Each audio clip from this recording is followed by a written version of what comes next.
Hey guys, it's Jess from Misfortune Astrology. How's everybody doing? It's nap time in my house. I'm currently hiding out downstairs in my jewelry studio to finally get around to making this video that I feel like I've been promising people forever. Don't mind this. About what the fuck is going on in the world. That is my tentative working title. I'm planning to release these videos in a series of probably 3. There's a lot of information that's going to go into them. I'm going to do my best to kind of break it down in a way that is small enough and digestible enough, but really we're talking about some kind of big picture transit stuff, and so there is a lot here, and I think it makes more sense for me to try to break it into smaller pieces. I will kind of give the caveat that I am not used to doing bigger picture type readings that really go towards like affecting the collective. A lot of my experience is really like one-on-one, working with people and what's going on in their personal lives. But, given the severity of what's going on in the world right now, I'm really being called to kind of channel things that are a lot bigger picture. So bear with me if I'm, referring to my notes and things like that a little bit more when I do these videos. I tend to just kind of be like very off the cuff, because it's, it just feels more genuine that way. But I've been, working pretty hard the last couple weeks to really look into a lot of this stuff and to pull information about historical trends, because it's not just about what's happening now. It is about what's happening now, right? The present moment is really all we have. But, those who aren't, I don't remember the friggin' phrase, but it's, those who don't learn from history are doomed to repeat it kind of thing. And what I'm going to be talking about is a lot of astrological cycles that have been playing out for hundreds of years, literally hundreds of years. So we do have somewhat good cachet of historical evidence on how these things play out. So it really does make sense to kind of pay attention to them and learn from them so that we can, move forward for the highest and greatest good of all. So there are basically 3 culprits, planetary culprits, that I see as most responsible for the state of the world right now. And those 3 culprits are Pluto, planet of death and destruction and transformation, Jupiter, planet of luck and expansion, and Saturn, planet of rules, karma, and authority. Now, these 3 guys have been dancing through Capricorn for quite some time. Jupiter just moved in not too long ago, but Saturn has been here. He's now in the very early degrees of Aquarius, but he's not there to stay. He's retrograding very soon. He's going to come back and spend a good chunk of this year in Capricorn before he gets to Aquarius for good at the end of 2020. And Pluto has been here in Capricorn since 2008 and doesn't wrap up his transit of Capricorn until 2024. So, and these 3 planets have been dancing together within pretty close proximity of each other, conjunctions, and, they're all going to retrograde. As everybody, who follows astrology knows, Saturn and Pluto met up back in mid-January, and we are currently experiencing the fallout from that.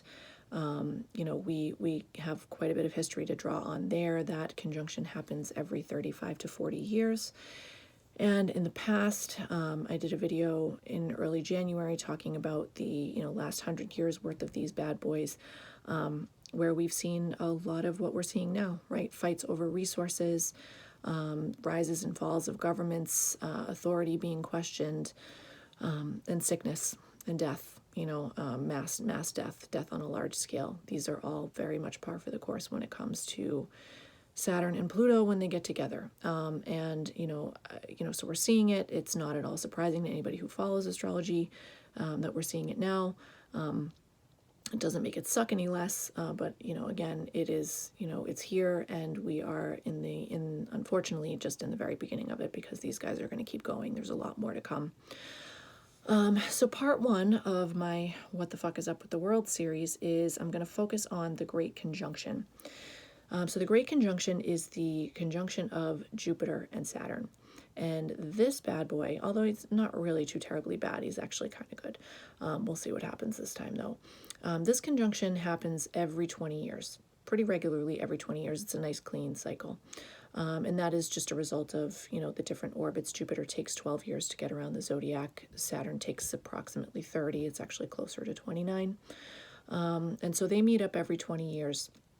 And for the past 2 centuries, since since the early 1800s, they have been meeting up in the Earth signs. And so, I'm going to get into this more in the next video. For right now, I'm just going to kind of focus on the actual conjunction.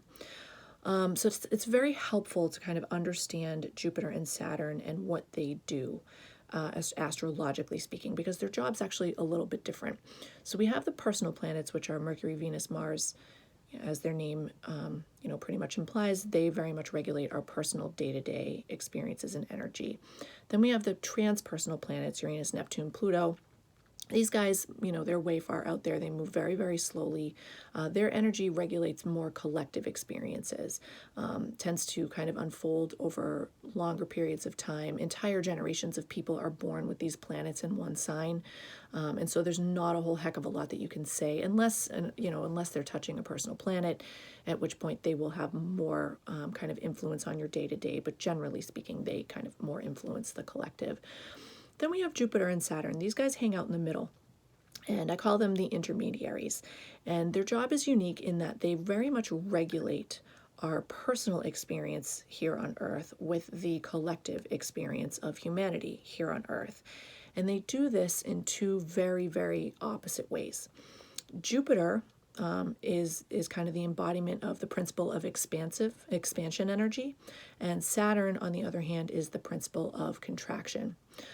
So we look at these two guys in a natal chart and how they communicate or don't communicate with each other, and you can really get a good idea of what type of person you're dealing with. If Jupiter is prominent and Saturn is debilitated, we're usually talking about somebody who tends towards hedonism. And on the other hand, if we have the reverse and Saturn is prominent and Jupiter is weak or debilitated, then we usually have somebody who's very miserly. So we want to see a decent balance, but unfortunately not everybody gets that. So it's definitely something that's worthy of note in your own personal chart. But in terms of collective energy, these guys are super, super important. Okay, so as a general rule, we like Saturn energy and we hate, we like Jupiter energy and we hate Saturn energy, right? Human beings, by nature, we just, we really are into the principle of expansion.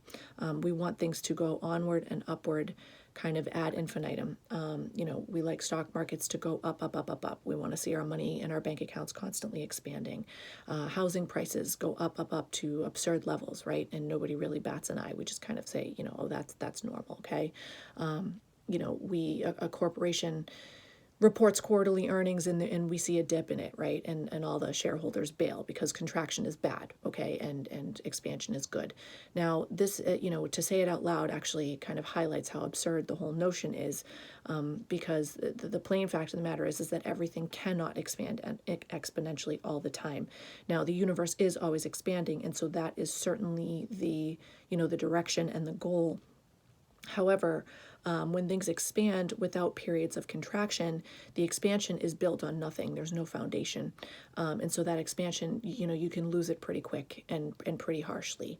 So we rely on Saturn to kind of come in and give us those reality checks. Now, we don't like them, but they are very necessary. I'll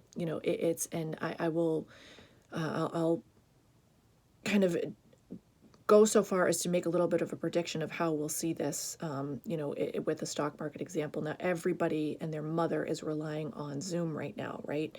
And if you've paid attention to the stock market and Zoom's stock price, you'll know that since November, it's basically tripled. It was trading back at like the $50 range in November. And now it's, I haven't checked it in a few weeks, but, when this whole thing exploded, that was one of the first things I looked at. The price has expanded up to like 150. And that's great, right? It's great for the stock market. It's great for the shareholders. However, it's all based on emotional buying, right? And there hasn't been any expansion. There hasn't been can't even talk. There hasn't been any contraction, okay? And so, that's a perfect example of Jupiter type expansion that is going to correct itself, right? Saturn's going to come in and there's going to be a massive correction of Zoom stock eventually. And there will be some contraction. So if you own it, just don't say I didn't warn you. Okay, so let's get back to the idea of the Great Conjunction. So Saturn is contraction, Jupiter is expansion. They meet up every 20 years. And when they meet up, what ends up happening is we get a great cosmic reset, right? It's like the scales have been tipped, and now we have them nice and evenly balanced again every 20 years. Now, like I said, humans really love expansion. And they don't like contraction, so we don't tend to embrace the contraction part. So inevitably what happens with this particular conjunction is that when the two meet up, Saturn tends to dominate because we've expanded to a point that we can no longer kind of, we can't justify the expansion anymore. And so it really is kind of incumbent upon Saturn to come in and reset the scales by reining us in somehow. If human beings were better at embracing the whole contraction principle along the way and kind of building more firm foundations, my guess is that these resets would not be as harsh as they tend to be, but we don't embrace it, and therefore these resets can be kind of harsh,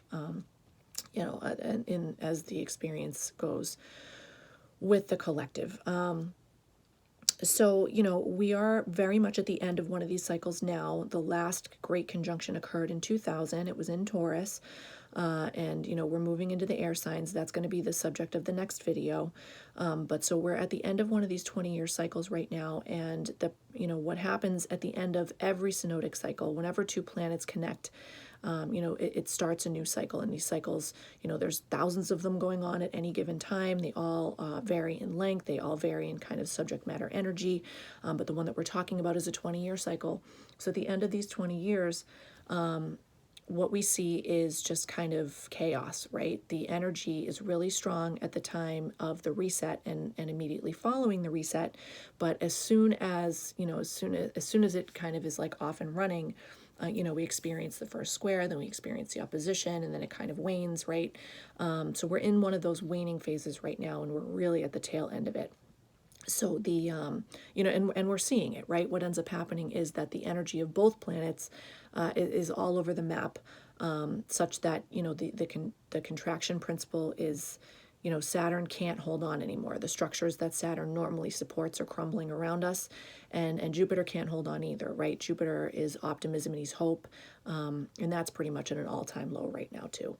Don't have to look too far to see that those two things are very much true, and will unfortunately remain true for the remainder of 2020. But there is a light at the end of the tunnel when these two meet up again at the end of the year in Aquarius. So let me just look at my notes here and make sure. Yeah, so as I mentioned, and again, as I'm going to get into in the next video, we're moving into the air element, but we have been going through a 2-century-long period where these have all been going on in the earth signs. So very much concerned with the material plane, and the build up to these, to this great conjunction, even though it will happen in Aquarius, the build up has really largely been going on in Capricorn, which is where the bulk of the transits for these three planets, or these two particular planets that I'm talking about right now, has been going on. And Capricorn, Capricorn is the natural ruler of the 10th house of the zodiac. And in the 10th house, that's where we gain our reputation. It rules government structures. It rules patriarchy. It rules authority. That's largely what we're seeing right now, right? Is this kind of last-ditch attempt of the authority structures that we as humans have allowed to be built up around us. They're going to crumble, right? They're coming down, but they don't, they're not really ready to admit that, and so that's one of the kind of bigger influences of the chaos that we're seeing kind of going on right now. Jupiter and Saturn are going to be meeting up in Aquarius, which is the next sign over, which rules the collective, which rules humanity, and really goes to show where this is heading, right? Destination Aquarius for all three of these guys, Jupiter, Saturn, and Pluto, means that that the human condition and that humanity in general is going to rise up and is going to be the bigger, is kind of going to be the bigger player in the future, but we're not there yet. We are very much on our way, though. You know, I should also note that one of the things that's happening here is that there's an emphasis really on the malefic planets, right? I don't like to be doom and gloom, but I'm also not going to sugarcoat what's happening. We have malefic planets involved here. 2 out of 3 of them. Saturn is a malefic planet. Pluto is certainly a malefic planet, and he's not really the subject matter of this, but he's a big player, and it bears repeating that he is all about death and destruction. There's not too much nice to say about a lot of that. But Jupiter is a benefic, right? And so people are kind of confused because he is a big player in all of this. He doesn't seem to be making much of a dent, and there's a reason for that. And the reason for that is that Jupiter is absolutely debilitated and as weak as he can possibly be in Capricorn. He's in his fall in Capricorn. He's exalted on the other side of the zodiac in Cancer, but when he gets to the sign of his fall, which is Capricorn, he's not doing much. Now, realistically speaking, Jupiter's not going to do much. He's not really going to be able to make too much of a dent against Pluto, right? Jupiter expands whatever he touches, and Pluto's just death, right? Destruction. And so Jupiter's going to expand that, and he has, right? He's inflamed that. He and Pluto met up not too long ago. And they're going to meet up again because Jupiter's about to go retrograde. Same idea with Saturn, right? Like Saturn is as strong as he can possibly be in Capricorn, and he's the traditional ruler of Aquarius. So throughout all of what I'm talking about, Saturn is going to be technically in rulership. And so Jupiter's not going to be able to really make much of a dent there either. So what we're seeing here is Jupiter doing what I caution people about all the time, which is inflaming the situation. Jupiter, the nature of his energy is not going to change, right? He is always going to expand whatever he touches. What happens, unfortunately, though, is that when Jupiter happens upon something that is already bad, he just makes that bad situation worse. And that's really kind of what we're seeing right now. So Jupiter's not helping. There is going to be, I believe, a pretty good retreat from a lot of what we've seen. We started this year off 2020 with all planets retrograde, all planets in direct motion, and mostly with the exception of Mercury, everything has remained in direct motion since January. That's about to change. Mercury did do a quick retrograde. His retrogrades are always quick. I don't see that was too much of a big deal in terms of the collective. He did muddy the waters though in Pisces. Information has been really cloudy, and that I think is a direct result of Mercury's retrograde through Pisces.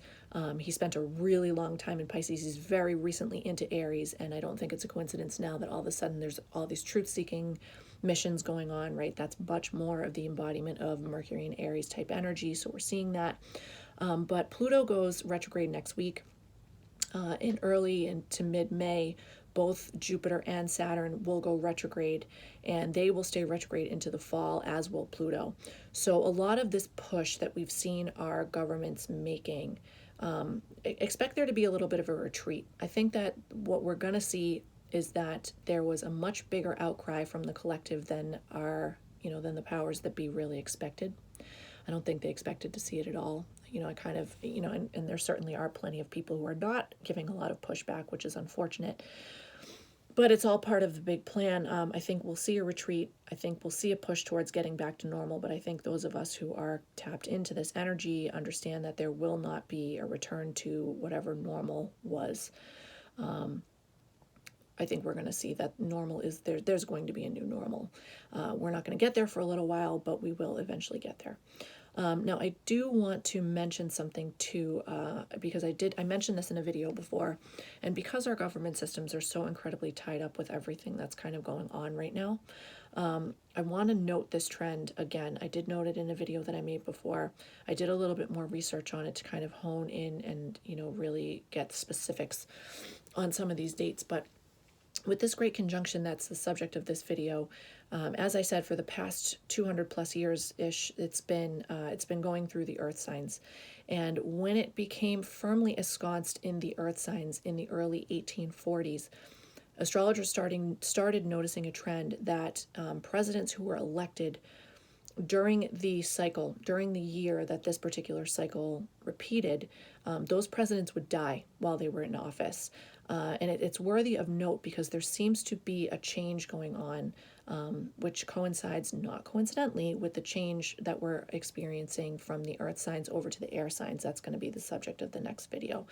But just to kind of go through this list again, the streak of presidents dying with this great conjunction transit, it'll be interesting to see what happens, with it if Trump gets elected, or if somebody else gets elected, whether that president survives the next 4 years, or if the great mutation that's coming up actually signifies a mutation to more mass collective deaths, because that kind of seems to be where this trend is going. So we'll see what history has to say. But while this conjunction was in the earth signs, the earthly bodies of these particular presidents did not survive. They didn't do too well. So in 1842, we had one of these conjunctions.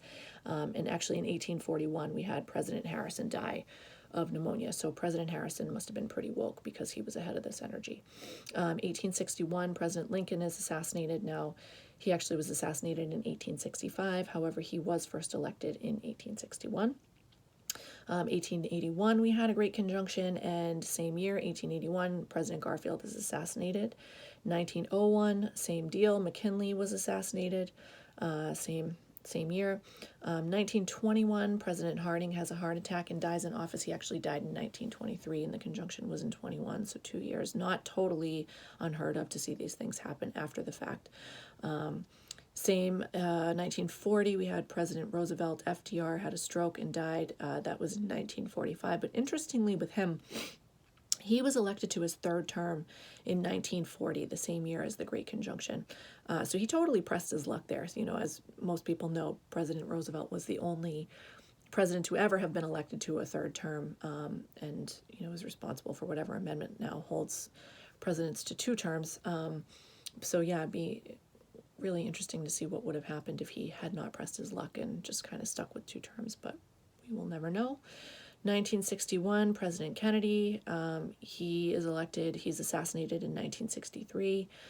And then now is where we start to see this kind of switch over, right? So we have a great conjunction in 1981. And for the first time in 200-ish years, this conjunction happens in Libra, which is one of the air signs. Now, this is kind of the precursor to what's about to happen, which is they're all about to start being in the air signs.